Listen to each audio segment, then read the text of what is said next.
Well, just over 4 years ago, Chelsea's new American owners bought the club after Roman Abramovich was forced to sell Chelsea. And while they were doing their due diligence, their lawyers, their accountants noticed some discrepancies in the books. They reported these discrepancies to the FA, the Premier League and UEFA. And what happened regarding the FA is that last September, they charged Chelsea with 74 breaches of the FA's rules regarding transfers and payments to agents and also third-party ownership of players. Then there was a hearing behind closed doors in front of an independent commission, which was totally done in private. We didn't even know that it was happening. And that commission decided to punish Chelsea with a 6-point suspended deduction and a £10 million fine. Again, we didn't know that Chelsea appealed against that decision.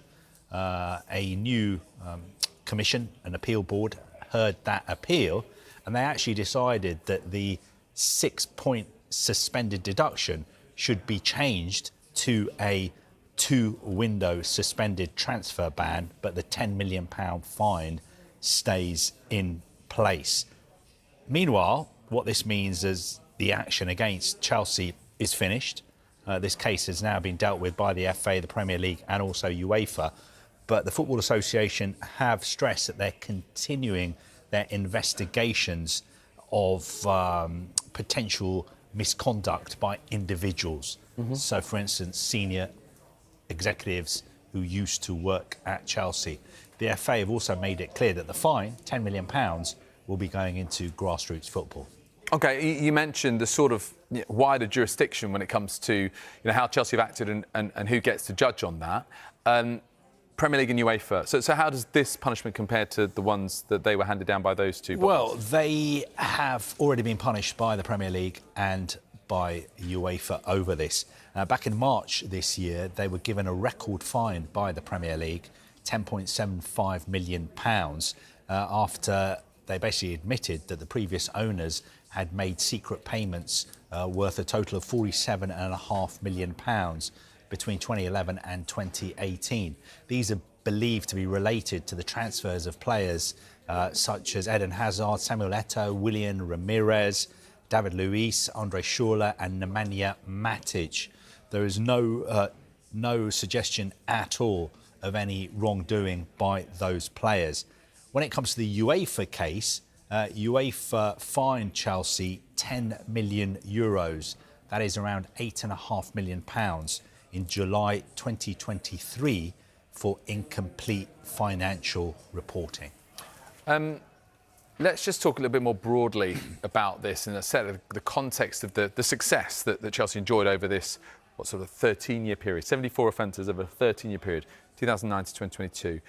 I mean, they did win a lot of trophies over that time under a lot of different managers, admittedly, Carve. So how fair would it be for me to suggest perhaps that there's a sort of potentially an asterisk next to some of those trophies? I'm trying to be quite careful with how I put that. Yeah, are these sort of trophies tainted?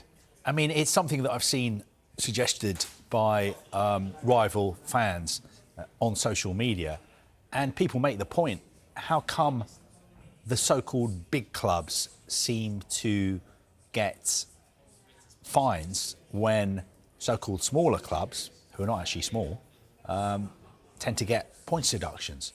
For instance, Nottingham Forest, Leicester City, or if you go down to EFL clubs, frequently they get points deductions. I have to say, I understand when people say that, but the only thing I would say is that we weren't on the independent commission. We didn't hear the full case. We don't know the full facts. Although we can go to the Football Association's website and read up the written reasons that have been published today and make up our own minds. I don't think it's for me to say whether I think the punishments are too harsh or too lenient, but I'm well aware of the fact that some supporters will be looking at this and saying over 13 years, Chelsea basically admitted 74 breaches of these rules. Now, that may well have helped them to sign players that they could potentially have missed out on. And those players helped them win these trophies. So should they have received more than just a £10 million fine? Obviously, they have received more than a £10 million almost fine. 30 now, yeah. Because they've been fined by the Premier League and UEFA as well. But I hear what some people are saying. OK. Kaveh, thank you for the moment. Just stay with us. There's more breaking news. This one also regards Chelsea, and it also regards a story which has been fought in the courts and appealed. Chelsea's Mykhailo Mudryk is clear to return to football. He'd been serving an anti-doping ban. The FA have just announced the news with this statement. It's a lengthy statement, but let's just try and tease out the key details for you. So the FA can confirm that the anti-doping disciplinary proceedings against Mykhailo Mudryk were resolved with the agreement of WADA, that's the World Anti-Doping Agency, yesterday.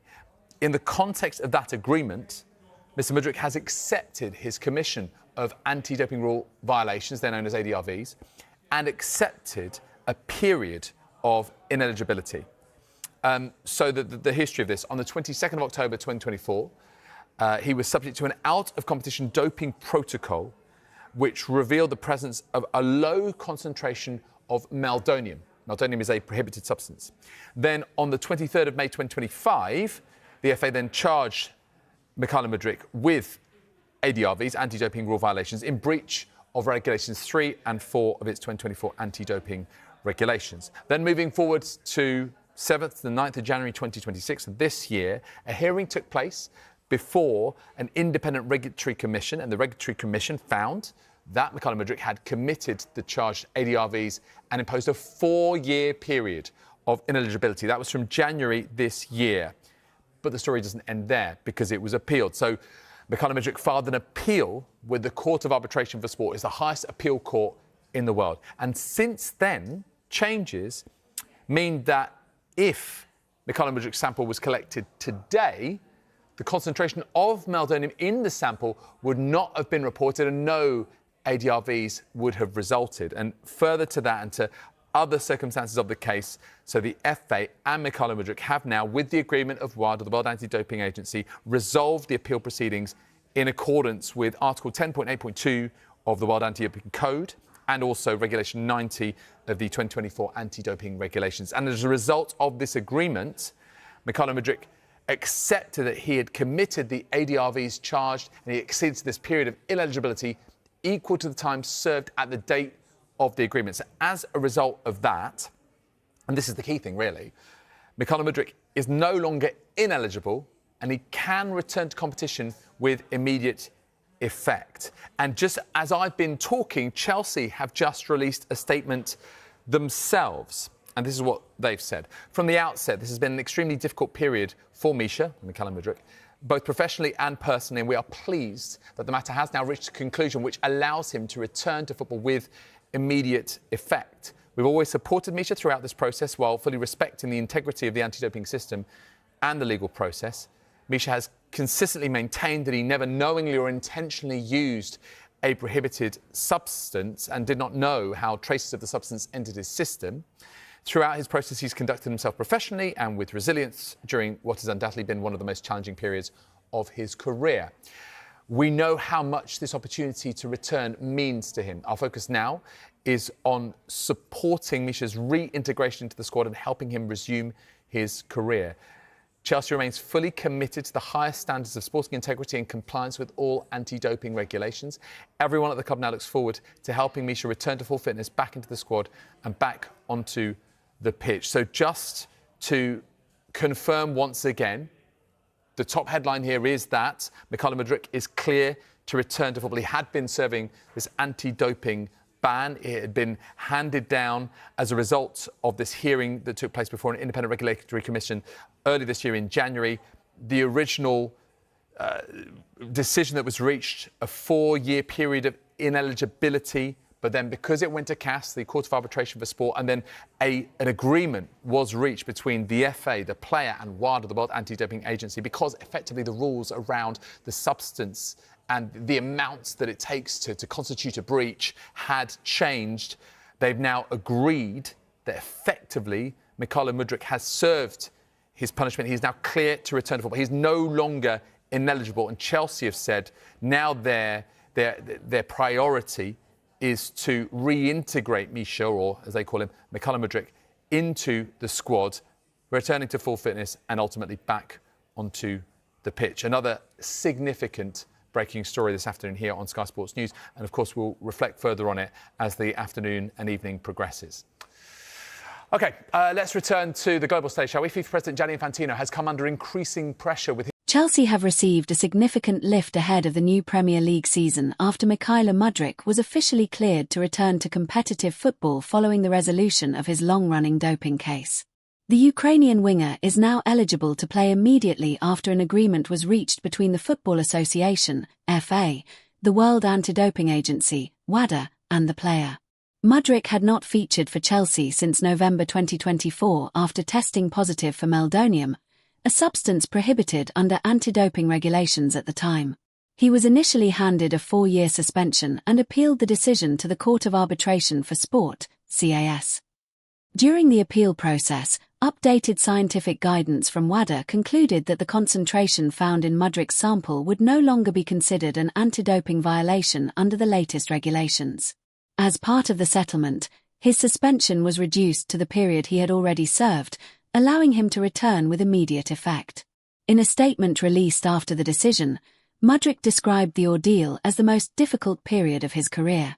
The 25-year-old insisted he had never knowingly taken a banned substance and thanked Chelsea, his family, teammates and supporters for standing by him throughout the process. Chelsea also welcomed the outcome, confirming the club will now focus on helping the winger regain full fitness before reintegrating him into the first-team squad.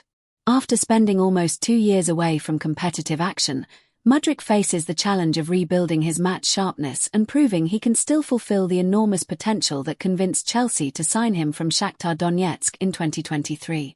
The news gives Chelsea another attacking option ahead of the new campaign, although questions remain over how quickly Mudryk will return to regular football. With fierce competition for places in the squad, he will need to impress in training before earning a place in the starting 11. Chelsea supporters will now be hoping the Ukrainian can finally put the controversy behind him and make a fresh start in blue.